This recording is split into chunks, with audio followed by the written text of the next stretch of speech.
We're here today to talk about something you may have heard about, the Dairy Diary, which is produced every year for Fonterra and My Milk farmers. And Brent is going to take us through the Dairy Diary, what it means for you and how to use it. So Brent, top line, why would you say the Dairy Diary was produced? What's the objective? The Dairy Diary is basically used as a communication tool on farm. It was coming a formulation, I suppose, of existing on-farm programs. The Dairy Diary was trialled with farmers and found that it was a really good communication tool for farmers, and it's basically a one-stop shop. So it brings together all the things that they need to be doing to record their practices for compliance. Yep, in regards to food safety, in regards to animal welfare, yes. Great. Okay, so I'll hand over to you and take us through it. Okay, so the Dairy Diary is basically runs a traffic light system. So there's instructions for use on page 4, which describes that traffic light system. Dairy Diary is made up of a red section, and that's mandatory.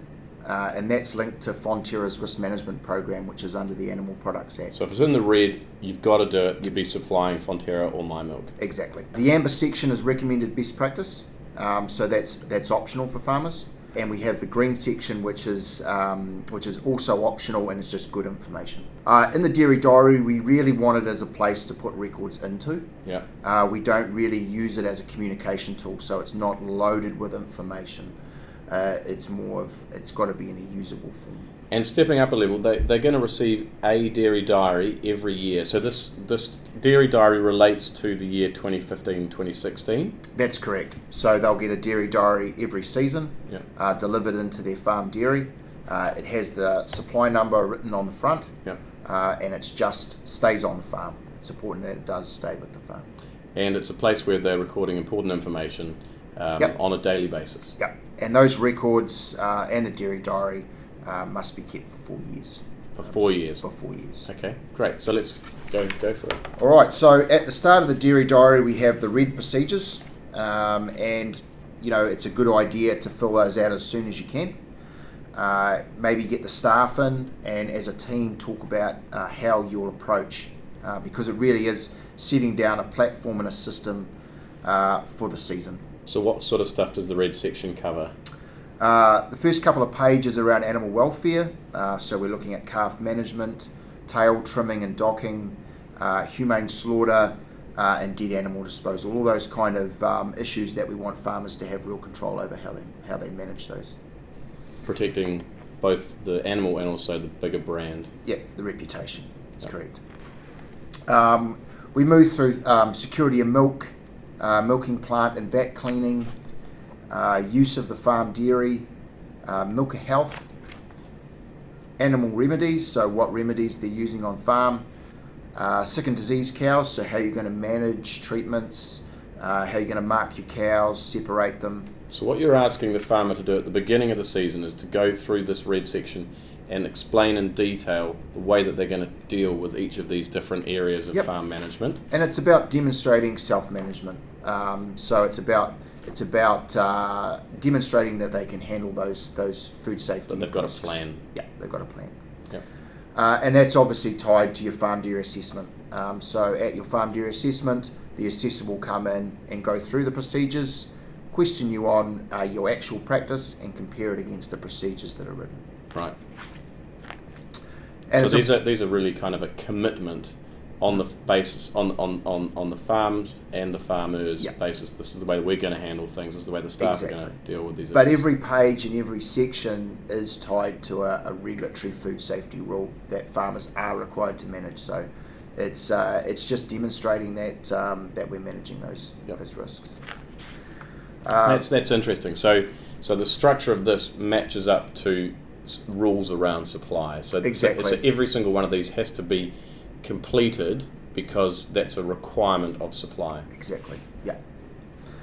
Okay, so if we move through into the amber section, we have biosecurity, animal body condition score, Fonterra Grow Safe, which is a course for staff can learn around handling agrochemicals, staff training competency, grade busting techniques, and then some really good information on milk cooling, where suppliers can actually learn about the new milk cooling regulations that are coming in, but they can also map their current cooling against the proposed regulations to see whether they might need to upgrade.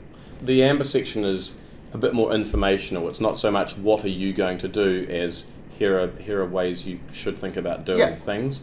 But there is some information to be entered in here. There's some good information, and it's recommended best practice. And if you did do it, then So there's some areas they can record their data in here or their plans in here, and there's some areas where it's just saying this is what we would recommend. Exactly. Okay. Yep. So the green section. The green section is just helpful information. We've got some good information here on food safety around the actual programs, the reasons behind the rules.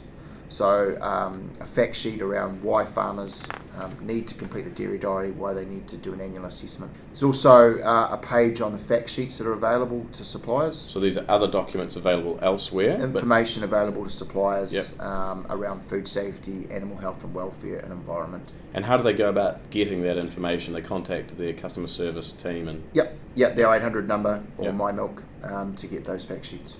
We've got all our milk quality tests and standards. This is also in the Farmer's Handbook, but we've moved to put this in the Dairy Diary. It's all that how you're demerited, basically what the tests are for. So really good information. There's a page here which looks like a calendar. Are they supposed to enter information into this? That's a rainfall chart, but we're trying to keep the Dairy Diary consistent with other farming diaries, so what you would expect. So this is there for them to use if they choose, if they want to record it. If they wish. So that means that they keep one diary and it's all the different data points that they need to be maintaining. Okay. Exactly. Yeah. That's useful. Okay, so if we move through the days, at the start of each month, we have a monthly hygiene assessment. So this is to be completed every month. So this is red, which means this is red, which necessary. is a must do. Yeah. And it indicates areas in the plant that you need to check. So record with a tick or a cross. Okay. If there's any issues with the plant. So if we're checking the liners, if there's any perishing or they need to be replaced or you're finding deposits, then that would be a cross. So they do this at the beginning of the month and then they date and sign it at the bottom once they've checked all of those points. Exactly, yeah. And then they're compliant. Yeah. Or they need to make some repairs. Yeah, and it's a really good thing to keep an open mind, and it's not a fail to have a cross. Yeah. We want it to be equipment perishes. Yeah, and we want it to be a reflection. And if we look at any plant, we will find issues. So it's good to be proactively finding them. Yeah. Then waiting until grading later on. Yeah. What you do need is a thermometer, a non-glass thermometer, to take your temperatures around your plant and vat wash and your milk cooling. And then any issues that you find, put your notes and recommendations on the opposite page there. And farm dairy assessors will also be checking that to make sure that they're done. There's also a monthly grazing planner. So this is where you're recording some of your operational information. Yeah, so where your herds are going, where they're planned to be. So for staff, if you have staff moving your herds around, then it's a good place to put and map out that plan for the month. Okay, if we move through to the back, this is also in the red, and this is where we keep all our records. So these are the mandatory recording records, and as we move through them, we have a helpful milk withholding period. So working out your withholding periods for any treatments with withholding periods. A little bit of information around how you manage your health records, and then moving into the lactation and diseased animal records. So it's basically records for if you treat an animal or you have a diseased animal that you don't treat. And this is mandatory information. It must be recorded here so that this milk can be collected. The 6 columns in red are the columns that you need to fill in. They are mandatory, and that ensures that the treatment is traceable. So if we did have an issue, then we could go back and have a look and see and trace if there was any issues around the withholding period. Okay. Now it's important to note that you do not have to keep it in the dairy diary. So we want to avoid duplication. So any records that are in here, you can keep in any form that you want, as long as you have the equivalent. Yeah. So if you want to keep them on the computer, instead of the dairy diary, because you'll have Minder and different systems, then that's fine. We're not saying that you have to have it in, but it has to be somewhere. But you have to have the equivalent. Yeah. So there's plenty of room in there. Hopefully you don't have that many treatments, that you fill it all up. And that's completed by the farmer, not by the vet? It's completed by the farmer, not the vet. The vet, basically what they do is they will come in and do an annual consult. Yeah. They will go through the treatments that the farmer can use for different diseases, and then it's basically proving that that farmer's operating under their supervision, control. We have dry cow treatment records, so at the end of the season, or if you're staggering your dry cows, then it's a really good tool to be able to record your dry cow treatments in bulk. This is, again, treatment with drugs. Treatment with drugs. So dry cow treatments at the end of season. Yeah. Again, mandatory information. Mandatory information, and obviously, dry cow, high hit antibiotics, a lot of risk around penicillin grades at the end and the start of the season. So really important that we have a really good system and really good records. Yep. General treatments, so general health treatments. So this is things like ointments, oral powders, lice application, drenches, anything like that. You can actually record it in MOB. So if you're doing all your heifers, you can put heifer MOB 1, and then work. So it's not the individual so animal. You don't need the ear tag. Yep. So you can record in bulk. Okay. Again, all mandatory information. Yep. And the other key record is your agrochemical blanket spraying. So not spot spraying, but blanket spraying. And obviously we need to have good traceability. We don't want cows going on pasture within withholding periods. So we need to have really good records and traceability. And again, in red, so mandatory information for milk supply. Yeah. And that's basically the keys to the dairy diary.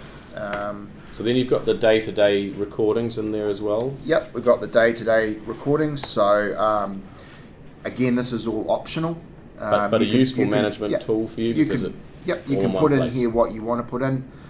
You've got kgs of milk solids per day, per cow that you can complete, which is something farmers love to record. Yeah. You can have your milk end temp, and a really good thing for staff to be thinking about. I suppose the big constant that we have on farm is cooling, and that really controls the growth of bacteria. So having staff having to fill that in, thinking about it, keeps it top of mind. And just lowers the risk. And monitors any change in it, so if there's an issue, it gets flagged early. Yeah. And also effluent notes at the bottom. So for each day, if they've got some notes that they need to take around effluent, removing the sprayer or whatever, then they can put that in there. And I suppose best practice is really just to keep as accurate and as extensive records of what's going on the farm as possible on everything, effluent, cows. Yeah, and I think what we've seen is the farmers that are really getting the most out of the dairy diary are the ones that are really committed to using it. Yeah. If it's open and it's being used, then we do get a really good result. So Brent, it's a really useful tool I think for farmers. They're keeping a lot of information in one place. There's lots of useful little inclusions in there, like their rain charts and those sorts of things, which will help farmers keep everything in one valuable tool, which they can put on the shelf at the end of the year. But as you say, we need lots of feedback. So how do farmers go about feeding back to us? So we want the dairy diary to be used. I think that's if farmers are using it every day and they're using it as a communication tool, then that's when we get the best results. So we've got a feedback on that page 1. Farmers, there's a email address there where farmers can send. So if they've got any ideas for the way it could be improved to serve their definitely purposes send better, them through. Drop us an email. That's and great. And we'll consider each one.